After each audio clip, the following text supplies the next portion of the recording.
Une femme peut-elle regretter la rupture? Un homme peut-il regretter sa séparation? Bonjour, je suis Myriam Bidot, je suis coach et thérapeute de couple diplômée depuis 2009. J'exerce ici dans mon cabinet près de Lyon, également à distance, en visio, en téléphone, à travers mes coachings et mes programmes de formation sur toutes les thématiques qui ont trait aux relations de couple, à l'amour et à la vie affective et sentimentale. Alors, bienvenue dans cette nouvelle vidéo. On va regarder ensemble la question de la rupture et des regrets. Je vais vous donner un certain nombre de points là-dessus. Et dans un premier temps, cette question-là qui est posée en titre de la vidéo, on va dire que ce n'est pas nécessairement la meilleure question à se poser. Et c'est intéressant de regarder pourquoi vous vous posez cette question-là. Est-ce que vous regrettez ce qui a pu bien se passer entre vous ?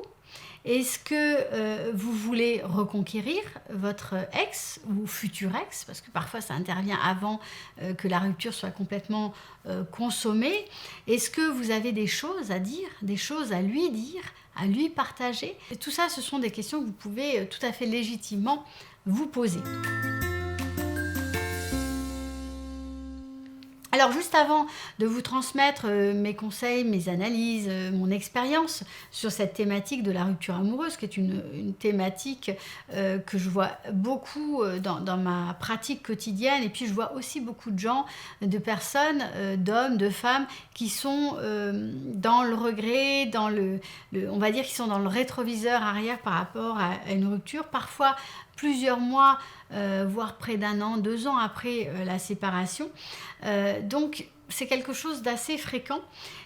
J'aimerais vous inviter dans un premier temps déjà à mettre un pouce bleu sous la vidéo pour m'indiquer si cette thématique vous intéresse.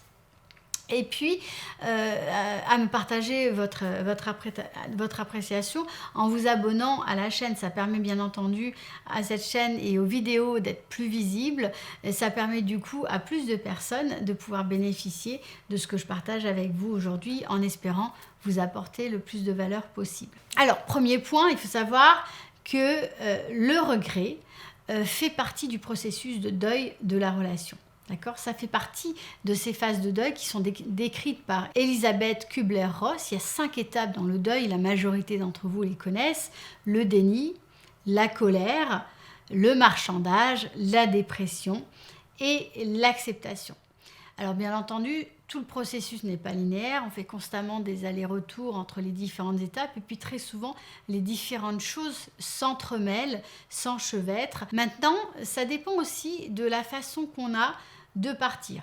Alors pour la majorité des personnes, s'il y a quelque chose de définitif dans la prise de décision de séparation et de rupture, et il n'y a pas de retour en arrière.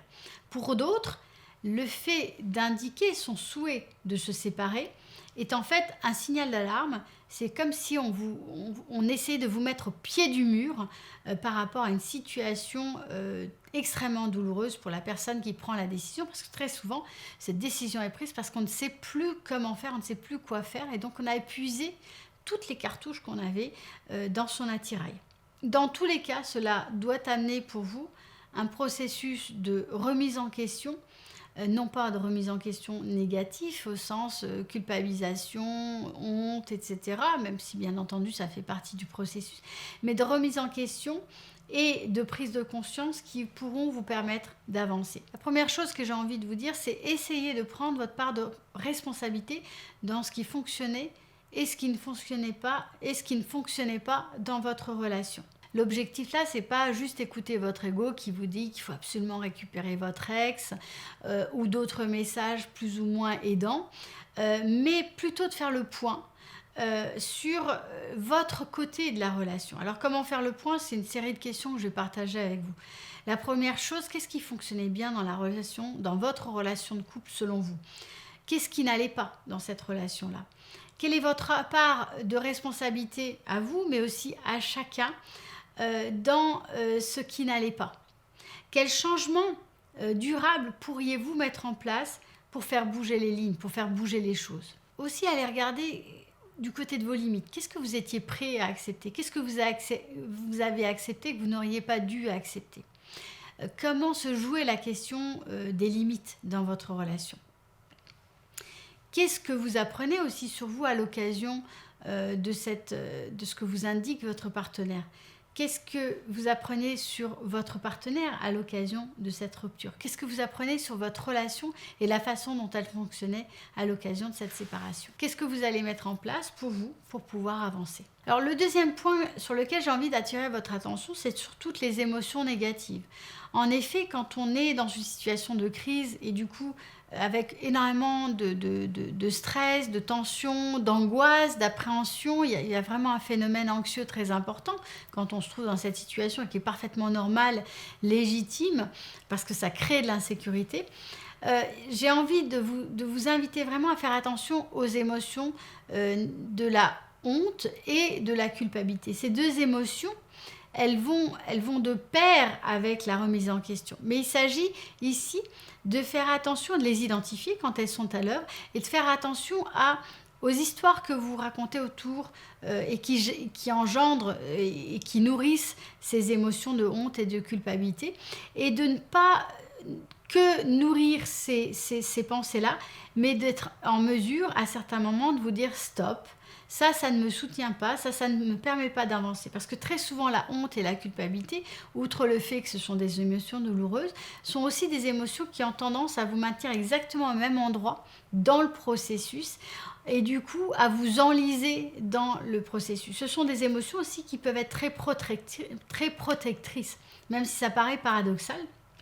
Et donc, prenez-en conscience et à certains moments, mettez-les à distance pour pouvoir aller regarder d'autres choses qui sont également en train de se passer pour vous, dans ce qui est en train, d'autres choses qui sont également en train de se passer pour vous et en vous, pour pouvoir vous appuyer sur ces choses-là et continuer à faire votre bout de chemin. Le troisième point, cherchez à arrêter de penser continuellement à votre ex ou futur ex.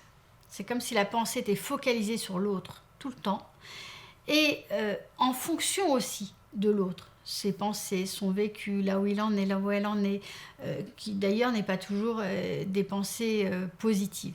Cherchez plutôt à vous recentrer sur vous, non pas de façon égoïste, mais de façon constructive, avec un regard qui est à la fois, on va dire, dans l'auto-observation, on va dire relativement neutre, enfin dans l'auto-observation, et sans trop mettre de jugement à ces endroits, mais en cherchant plutôt à mettre de la bienveillance, de la compréhension, de l'accueil. Faites pour vous ce que vous aimeriez qu'on fasse pour vous. N'attendez pas que ça vienne de l'extérieur, mais faites-le vous en tant qu'adulte pour pouvoir prendre soin de vous et vous permettre de vous donner aussi de l'amour dans ces moments qui sont particulièrement douloureux. Donc de façon constructive, avec un regard le plus bienveillant possible, et ça demande pas mal d'exercices pour pouvoir arriver à avoir un regard un peu plus doux sur soi-même, de l'ouverture à la remise en question pour que cette remise en question puisse être constructive. Pour traverser cette période difficile, je vous invite également, en lien dans la description juste en dessous de cette vidéo, à télécharger mon guide offert sur la communication de couple quand on est en crise. Ça vous donnera pas mal de clés pour pouvoir avancer sur de bonnes bases.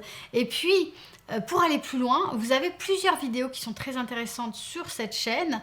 Je vais vous les citer, comme ça vous pouvez les chercher avec l'outil de recherche. La première, c'est quels sont les signes qu'un couple est au bord de la rupture. La deuxième, comment surmonter la rupture amoureuse. Et puis la troisième, combien de temps dure une crise de couple et comment s'en sortir. Donc ces 3 vidéos vont vous donner également pas mal de clés complémentaires. Allez les regarder. Je vous dis à très bientôt pour une prochaine vidéo et je vous remercie d'être là et d'être présent et fidèle.